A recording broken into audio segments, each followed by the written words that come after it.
కొందరికి మన బలహీనత కాకపోయినా బలహీనతగా చిత్రీకరించేవారు ఉంటారు. వారు బలహీనులే పాపం, వారి స్వభావం. మనం వీరిని సహించి వారిని గొప్ప చేసుకోవాలి. అయితే ఇక్కడ ఒక కండిషన్, ఎవరి నోరైతే కంట్రోల్లో ఉండదో, ఎవరి స్వభావం అయితే కంట్రోల్లో ఉండదో, ఎవరైతే వారి స్వభావాన్ని కంట్రోల్ చేసుకోలేక ఒకరి బలహీనతను ఇంకొకరి దగ్గర చెప్తుంటారో, లేదంటే ఉన్నదాన్ని లేనట్టుగా కల్పించేస్తుంటారో, వారి విషయంలో ఒక కండిషన్ ఉంది. ఎవరైతే అలాంటి బలహీనత కలిగి ఉన్నారో వారికి దేవుని వరము లాంటి ఒక మాట చెప్తున్నాను, వినండి.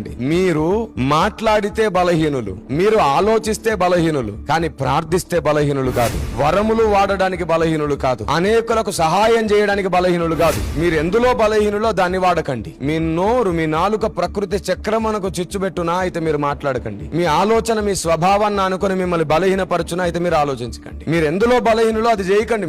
మీరు ఎందులో బలవంతులు అది చేస్తూ పోండి, అనేకులకు మీరు ఆశీర్వాదం అవుతారు.